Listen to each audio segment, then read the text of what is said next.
Fala galera, beleza? Você também tá legal, tranquilo de boa? Então tá, ó. Galera, é o seguinte, o Brasil tá passando um momento agora de deflação, ou inflação negativa, né, como a mídia tá chamando, e muita gente tá vendo isso com bons olhos. Nossa, os produtos brasileiros estão caindo de preço, a nossa economia tá melhorando, finalmente a nossa inflação tá controlada, e isso é o pontapé inicial para o crescimento da economia brasileira. Mas deixa eu te contar, o negócio não é bem assim, viu? Não necessariamente porque a inflação está negativa, isso é um bom sinal. Aliás, pelo contrário, é um sinal negativo. Quer entender, galera, o porquê disso? Se você quer saber isso e muito mais sobre geopolítica, geografia, economia, notícias, enfim, tudo para se manter sempre bem atualizado, já se inscreve no canal, deixa seu like e compartilha esse vídeo, que eu conto muito com a ajuda de vocês. Posso contar? Tamo junto? Então tá. Galera, é o seguinte, ó. Que nem eu citei para vocês, né, a IBGE divulgou o dado que o Brasil agora está com uma deflação. Isso é um recorde. Desde 1998 o Brasil ele não tinha um dado tão deflacionário assim, tá? Vamos entender o que isso significa. De maneira bem simples, tá? Para até tornar mais didático aqui para vocês. Toda mercadoria, ela tem um preço estabelecido que, excetuando algum tipo de regulação do Estado, é determinado pela lei da oferta e da procura. Como assim? Se eu falo para vocês, por exemplo, olha, uma caneta está custando R$1. Sabe por que ela está custando R$1? Porque a produção daquela caneta, fazendo algum tipo de relação com a demanda por aquela caneta, faz com que aquela caneta custe R$1. É uma autodeterminação do mercado. Por exemplo, se a gente começar a produzir muito mais canetas, os vendedores vão ter aquela caneta em estoque, a tendência é que o preço daquela caneta abaixe. Se a gente tem, por exemplo, aquela caneta sendo menos vendida, menos produção daquela caneta, vão ter menos canetas no mercado, consequentemente a caneta vai ficar mais cara. Isso em relação à produção. Se a gente pensar na demanda, a coisa é exatamente a mesma.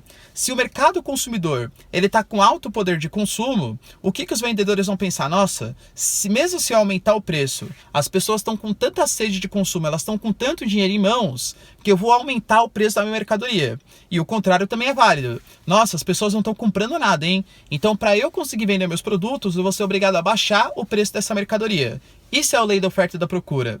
E no caso brasileiro, o que está acontecendo? Por que as coisas estão baixando de preço? Porque a nossa economia está melhor? Porque a nossa produção está muito mais significativa? Não. Sabe por que isso está acontecendo? Porque as pessoas não estão consumindo. O Brasil está numa crise tão grande, o desemprego tão grande, que as pessoas não consomem mais no Brasil. E isso vai trazendo pra gente uma deflação, uma queda do preço das mercadorias. Isso é um sinal extremamente negativo. Uma economia saudável, segundo a grande parte dos economistas, é uma economia levemente inflacionária. Por quê? Porque se está acontecendo uma inflação, quer dizer que as pessoas elas estão tendo vontade de comprar cada vez mais. E aí, consequentemente, o vendedor ele vai aumentando o preço, tudo tal, de pouco a pouco, ao mesmo tempo que o poder de consumo das pessoas também vai se elevando. Uma economia saudável é uma economia inflacionária, mas uma inflação controlada. Claro que não uma inflação como a da Argentina, da Venezuela, óbvio que não, né? Mas uma deflação, ela traz péssimos sinais. Para vocês terem uma noção, a crise de 1929, ela foi uma crise deflacionária também. O poder de consumo do mercado americano despencou. E aí as pessoas não compravam mais, consequentemente os produtos acabam ficando mais baratos. O que acontece no Brasil então, nesse momento? Como os produtos estão ficando cada vez mais baratos, há uma tendência então que as lojas, que o que vende, né, os serviços oferecidos, eles também são obrigados a ter cada vez menos lucro. Se eles têm menos lucro, isso gera demissão. Se gera demissão, gera menos consumo. Se tem menos consumo, é menos lucro e por aí vai. É o chamado ciclo vicioso da economia. Ou seja, a economia ela vai tendo uma recessão cada vez maior. Esse é o momento do mercado brasileiro, percebe? E é por isso que o governo brasileiro está desesperado primeiro, para criar mais empregos. Professor, isso está sendo feito? Tá em partes, tá? O Brasil realmente está reduzindo o seu desemprego, a gente percebe nos últimos meses que o desemprego reduziu, mas muito cuidado porque o tipo de desemprego que reduziu foi a partir da criação de subempregos, que é aquele tipo de emprego de alto esforço físico, baixa remuneração, e o trabalho informal, que são empregos, a uberização do trabalho, né? São empregos aí, digamos que não tem todas aquelas leis trabalhistas, não tem todo aquele benefício social que um emprego deveria dar para a sua população.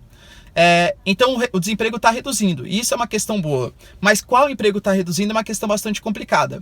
Outra coisa que o Brasil está tentando fazer também para combater essa deflação seria a queda da taxa de juros. Se vocês observarem, o Brasil ele já baixou, né, para 5,5% a taxa Selic. Para quê? Para fazer as pessoas pegarem mais crédito, consumirem mais e a roda da economia voltar a girar. A previsão é que a nossa taxa Selic chega até a 4,75%, que aí vai fazer com que mais pessoas peguem mais dinheiro emprestado, né? Uma espécie de financiamento do governo, o governo incentivando as pessoas a pegarem crédito no mercado. É uma boa solução? Galera, penso que o que o Brasil poderia fazer, além dessas questões, né, fiscais, das questões de taxas, seria o Estado partir como um motor da economia mesmo. E isso o Brasil não está fazendo. A gente tem muitas reservas internacionais. O Brasil acumulou durante os anos 2000 bastante reservas internacionais. Gasta isso para fazer projetos de infraestrutura, para melhorar portos, ferrovias, coisas que criem emprego e façam a roda da economia girar no Brasil, percebe? O Brasil está adotando algumas políticas interessantes para atrair investimentos estrangeiros, como a reforma da Previdência, como os processos de privatização. É outra coisa, né? Se é bom ou se é ruim.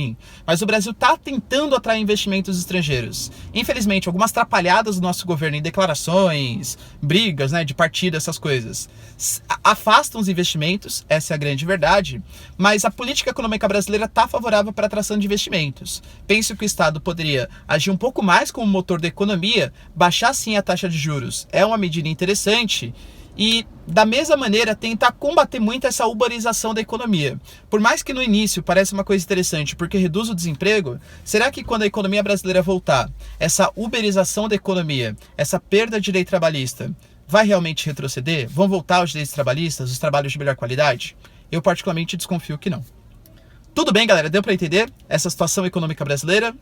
Se vocês entenderem então e concordam, né, deixa nos comentários, quero saber sua opinião. Se não, galera, muito obrigado pelo vídeo, beijos, abraço e tchau, e até a próxima. Falou!